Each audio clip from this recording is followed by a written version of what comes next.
Nessa sexta-feira, começamos o dia com uma notícia bombástica. O ex-presidente Jair Messias Bolsonaro acordou com a Polícia Federal em sua casa, fazendo busca e apreensão. Além disso, teve que se dirigir à Superintendência da Polícia Federal para a colocação de tornozeleira eletrônica por decisão do ministro Alexandre de Moraes do Supremo Tribunal Federal. E muita gente já está na internet dizendo que estamos vivendo uma ditadura agora, que acabou todos os limites do Xandão e que ele agora está ultrapassando tudo, buscando guerra com os Estados Unidos e com o ex-presidente Jair Messias Bolsonaro. O que de fato é verdade disso, nós vamos analisar nesse vídeo, analisar a decisão dele, o que é que se justifica ou não, e se de fato ele avançou a lei, como em alguns outros casos que nós já abordamos aqui no canal. Antes de adentrar a análise, eu preciso só fazer um alerta para você que tem o coração fraco, que gosta ainda do Bolsonaro, que acredita ainda na versão do Bolsonaro, que talvez você vá se decepcionar com esse vídeo. Mas se você quer saber a verdade, quer sair mais instruído e aprender um pouco mais com esse vídeo, fica até o final que você vai gostar do nosso conteúdo. A decisão veio por meio de uma provocação da Procuradoria-Geral da República, em que foi instaurado um inquérito policial contra o ex-deputado,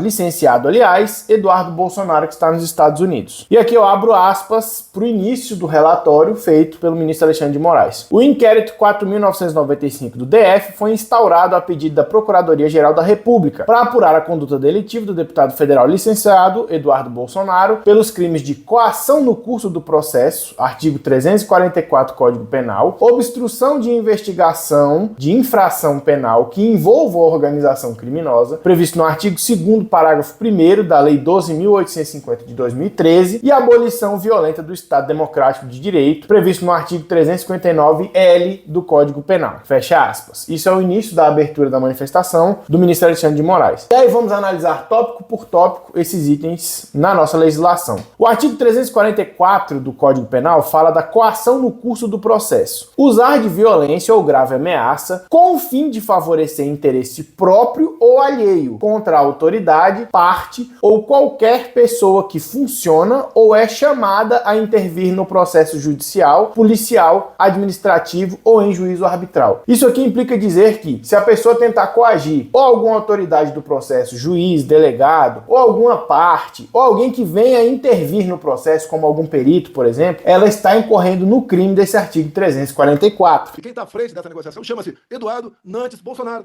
Pronto, não custa nada quem quiser entrar em contato com ele, liga para mim que eu passo o telefone e converso com o Eduardo, que está dentro da Casa Branca, está dentro do Capitólio, conversa com o governo, com gente do executivo do governo Trump, com o parlamento do Trump também, para buscar uma solução. Agora o Trump está sendo bastante claro. Quem negocia com a ditadura não vai ter espaço conosco, vai ser taxado, ponto final. Por sua vez, a Lei 12.850 de 2013 fala no seu artigo 2º, promover, constituir, financiar ou integrar pessoalmente ou por interposta pessoa organização criminosa. Parágrafo 1º. Nas mesmas penas incorre quem impede ou de qualquer forma embaraça a investigação de infração penal que envolva uma organização criminosa. Essa lei aqui já está falando, nesse artigo de lei, está falando daqueles que fazem parte de uma organização criminosa, ou, parágrafo 1º, que as mesmas penas a pessoa vai responder nas mesmas penas quem impedir ou embaraçar alguma investigação penal que envolva uma organização criminosa. Que não haverá recuo. E o nosso aliado, ele é muito forte. O Trump não vai recuar diante do Alexandre de Moraes. Perfeito. Se houver o cenário de terra arrasada, pelo menos eu estarei vingado. Já o artigo 359-L fala o seguinte: tentar, com emprego de violência ou grave ameaça, abolir o Estado Democrático de Direito, impedindo ou restringindo o exercício dos poderes constitucionais. Isso aqui já é o crime de abolição do Estado Democrático de Direito, previsto no artigo 359-L do nosso Código Penal. E aqui a gente vai fazer a análise agora da continuação da manifestação e alguns prints do que foram feitos e foram juntados no processo. Abre aspas. Desde o início do ano, o deputado federal Eduardo Bolsonaro vem reiterada e publicamente afirmando que está se dedicando a conseguir do governo dos Estados Unidos a imposição de sanções contra integrantes do Supremo Tribunal Federal, da Procuradoria-Geral da República e da Polícia Federal. Ou seja, ele menciona aqui, ele está tentando sanção contra o STF, PGR e a PF, pelo que considera ser uma perseguição política a si mesmo e a seu pai, apontando em denúncia em curso do processo no Supremo Tribunal Federal como líder de organização criminosa empenhada em romper com a ordem institucional democrática para se estender à frente da presidência da República, não obstante os resultados das eleições de 2022. Ou seja, ele está falando que desde o início do ano, o deputado Eduardo Bolsonaro está tentando publicamente acionar as autoridades dos Estados Unidos para impor sanções à PGR, ao Supremo Tribunal Federal e à Polícia Federal para tentar a continuidade da presidência da República, independente do resultado das eleições de 2022. E aí ele continua: as publicações se dão sobretudo em postagens em redes sociais,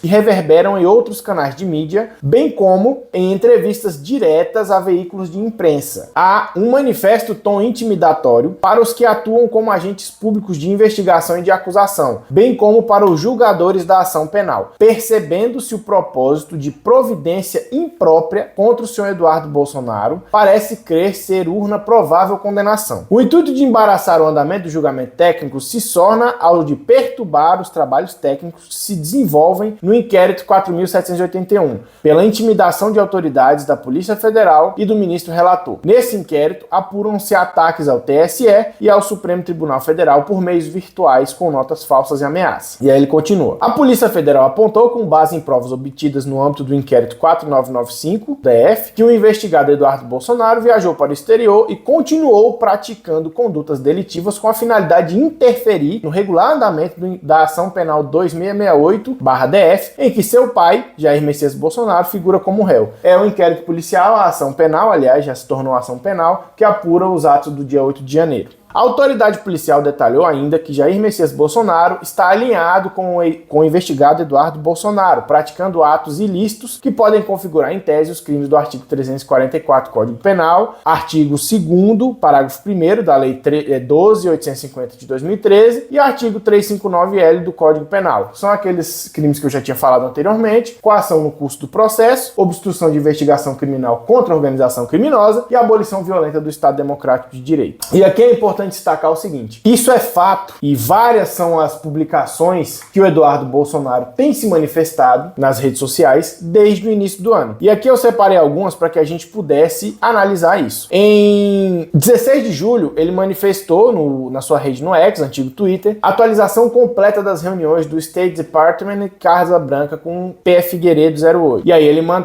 posta a imagem botando bastidores revelados da visita à Casa Branca. A verdade sobre o que nos foi dito hoje na Casa Branca. Ou seja, dando a entender que eles estão articulando com a Casa Branca para coagir essas autoridades. E aí tem outra publicação do Eduardo Bolsonaro, 17 de julho. A única possibilidade do Brasil voltar a ter uma mínima normalidade democrática é com os Estados Unidos sancionando Moraes. Sem isso, o país está fadado a ser uma nova Venezuela, com a consolidação deste regime que impedirá a participação de uma verdadeira oposição à eleição de 2026. E aí ele manifesta algumas declarações do ministro Alexandre de Moraes. Esses são alguns dos prints que eu separei, mas tem vários e vários outros dele demonstrando lá que que tá fazendo essa tentativa de buscar leis americanas para intervir no resultado da urna brasileira aqui. E aí a PF fala ainda que as ações perpetradas pelo investigado Eduardo Bolsonaro se intensificaram ao longo das últimas semanas, à medida em que se avança a marcha processual de instrução e julgamento dos fatos ora relatados. O parlamentar licenciado passou a repostar em seu perfil nas redes sociais conteúdos em inglês, notadamente com o intuito de alcançar parcela do público exterior, bem como interferir e embaraçar o regulamento da ação penal 2668 do DF. Ou seja, isso que eu estou falando aqui para vocês, a polícia notou e tem visto, isso é público, apesar dele já ter apagado alguns posts na sua conta do X, tem muita coisa lá ainda, falando em inglês, sugerindo que está tendo essa perseguição a eles e etc, e pedindo algum tipo de julgamento, manifestação ou até intervenção dos Estados Unidos da América. E aí o ministro Alexandre de Moraes continua na sua decisão. Não há, portanto, qualquer dúvida sobre a materialidade e a autoria dos delitos praticados por Jair Messias Bolsonaro no curso da ação penal 2668, onde pretende, tanto por declarações e publicações, quanto por meio de induzimento, instigação e auxílio, inclusive financeiro, a Eduardo Bolsonaro o espúrio término da análise de sua responsabilidade penal, seja por meio de inexistente possibilidade de arquivamento sumário, seja pela aprovação de uma inconstitucional anistia, sempre em troca de conseguir o término das agressões realizadas ao Brasil por meio de medidas econômicas e impedir que as autoridades judiciais, ministeriais e policiais brasileiras sejam apenadas pelo executivo norte-americano. E aqui fecha aspas para a manifestação do ministro Alexandre de Moraes. O que ele está querendo dizer aqui? Que não tem dúvida da materialidade desses crimes, tanto por parte do Jair Bolsonaro quanto por Eduardo Bolsonaro. Como foi dito anteriormente, o Jair Bolsonaro, ele menciona isso no corpo da sua decisão, ele teve um aporte de 2 milhões, ele deu 2 milhões de reais pro Eduardo Bolsonaro nessa empreitada dela, ou seja, ele financiou essa atitude do filho dele contra o próprio país, contra o Estado brasileiro, a nação brasileira, e não tem nenhuma dúvida a respeito dessa tentativa dele de ou conseguir o arquivamento sumário desse processo, ou seja, arquivar sem qualquer julgamento, ou qualquer coisa do tipo, ou conseguir a anistia. Ou seja, ele nem foi condenado, mas ele já sabe que será condenado e já está buscando essa anistia. E isso é claro, eles têm se manifestado reiteradamente nas redes sociais, pedindo essa anistia, pedindo esse tipo de arquivamento do processo e também, como dito, tem várias postagens do deputado licenciado Eduardo Bolsonaro no sentido de pedir ajuda ao governo Trump, pedir ajuda ao Estado americano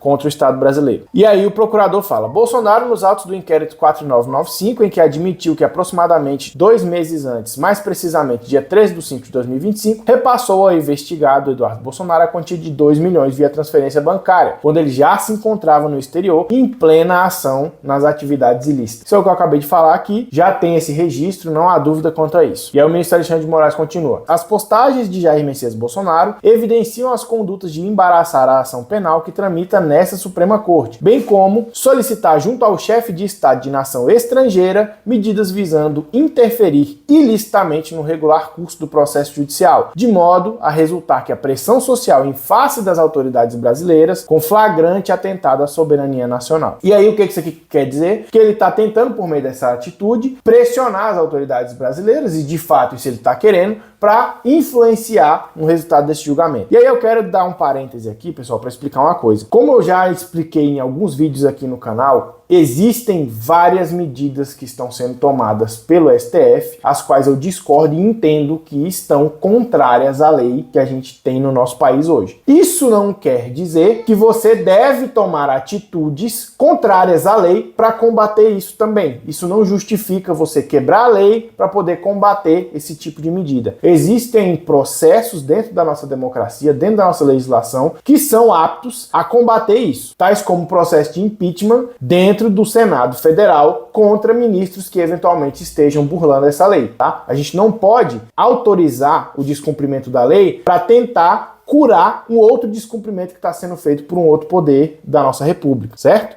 E aí, ao final da decisão, o que o ministro determina? Ele, diante do exposto, nos termos do artigo 319 do Código de Processo Penal e do artigo 21 do Regimento Interno do STF, determina a imediata imposição das seguintes medidas cautelares em face de Jair Messias Bolsonaro. Primeiro, proibição de ausentar-se da comarca com uso de tornozeleira eletrônica e recolhimento domiciliar no período noturno a partir das 19 até as 6, de segunda às sextas-feiras e integral aos finais de semana, feriados e folga. Ou seja, o ex-presidente Jair Bolsonaro está proibido de se ausentar aqui do Distrito Federal e ele deve ficar no seu período noturno, das 19 até as 6, recolhido dentro da sua casa, de segunda a sexta-feira. E aos finais de semana ele tem que ficar o fim de semana inteiro dentro de sua casa, nos feriados e folgas também. Segundo, proibição de aproximação e acesso a locais sedes das embaixadas e consulados de países estrangeiros. Isso aqui é uma proibição de que ele não vai entrar dentro de embaixadas pedindo auxílio de países estrangeiros. Para quem não sabe, as embaixadas são territórios estrangeiros dentro do nosso país. Então, por exemplo, a Embaixada dos Estados Unidos é um território estrangeiro dentro do nosso país. Se ele entrar lá dentro, vigora as leis dos Estados Unidos e o Brasil não pode tirar ele de lá. Então isso é uma medida cautelar também. Terceiro, proibição de manter contatos com embaixadores ou quaisquer autoridades estrangeiras, bem como os demais réus investigados em ações penais. E aí menciona os números das ações penais, inclusive por intermédio de terceiros. E aí aqui onde o pessoal está falando, nossa, ele está proibindo o Jair Bolsonaro de ter contato com o próprio filho. E nesse caso sim é válido isso, porque ele está fazendo isso contra um outro investigado, que o Eduardo Bolsonaro também está sendo investigado, como a gente viu aqui, pelos crimes já descritos, e por conta disso, ele é um investigado em outro processo e está sendo proibido de ter esse contato, porque esse contato entre eles estava gerando esse tipo de resultado. 4. Proibição de utilização de redes sociais diretamente ou por meio de intermédio de terceiros. E aí, óbvio, essa medida aqui é para evitar que ele utilize o poder de influência que ele tem ainda sobre algumas pessoas para convocar algum tipo de manifestação que vá fazer algum tipo de crime ou qualquer coisa do tipo. Todas essas medidas são previstas no artigo 319 do Código de Processo Penal. E aí eu vou fazer a leitura de cada um dos incisos que justifica essas medidas, que fundamenta. Artigo 319. São medidas cautelares diversas da prisão. Inciso 2. Proibição de acesso ou frequência a determinados lugares quando, por circunstâncias relacionadas ao fato, deva o indiciado ou acusado permanecer distante desses locais para evitar o risco de novas infrações. E aí aqui é exatamente proibição de frequência das embaixadas, é o que está fundamentado aqui no inciso 2. 3. Proibição de manter contato com pessoa determinada quando, por circunstâncias relacionadas ao fato, deva o indiciado ou acusado dela permanecer distante. E aí aqui é o que justificou ele de se proibir,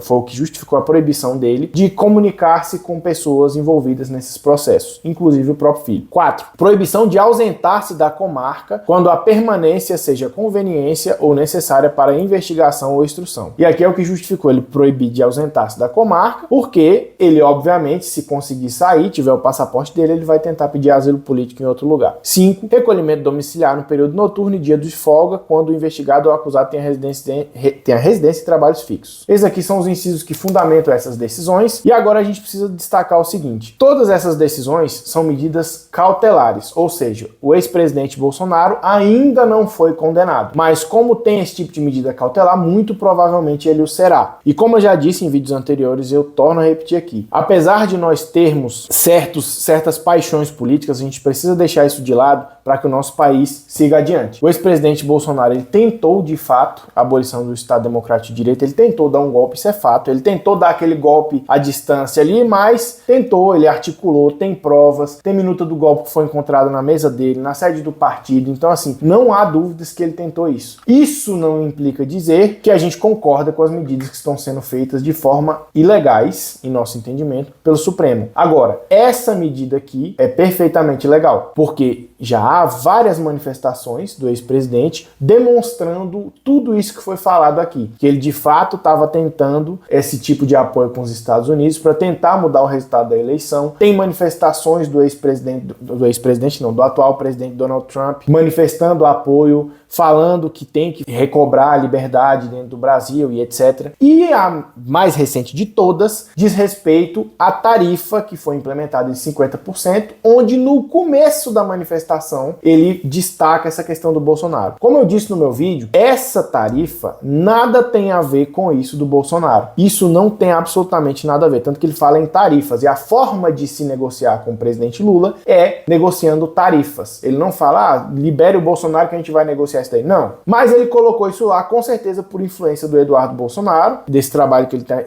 tem realizado lá, e óbvio que se continuar com isso, poderá trazer consequências para o nosso país. O que é triste disso tudo, do ponto de vista político, é que isso reacendeu um defunto, que era o atual presidente Lula, que estava moribundo com a reeleição dele praticamente perdida no ano que vem, e agora ele tem um grande inimigo público para bater, que é o governo dos Estados Unidos. Tanto que ele tem dado discursos esbravejando, que vai defender a soberania e etc, mas ele tá querendo cair no colo da China, que ele não tá defendendo soberania coisíssima nenhuma. Então é triste, porque a gente vê, primeiro, um dos maiores públicos da direita, que é o pessoal do agro, caindo no colo do Lula agora. Eles vão ter que negociar essas taxas e, obviamente, o Lula vai cobrar o preço dele. E segundo, porque a gente vê, como eu disse, um defunto já, praticamente com a reeleição perdida, se reacendendo no cenário político. Vamos só observar as cenas dos próximos capítulos. Deixa no comentário o que você achou, se você concorda ou não concorda com essas medidas. Deixe sua opinião nos comentários. Não se esqueça de deixar seu like, compartilhar para que esse vídeo chegue a mais pessoas. Como eu disse, aqui a gente está para trazer a verdade e trazer o maior tipo de esclarecimento que você possa ter a respeito do mundo jurídico e do mundo político. Tá certo? Um forte abraço. Nos vemos na próxima. Até breve.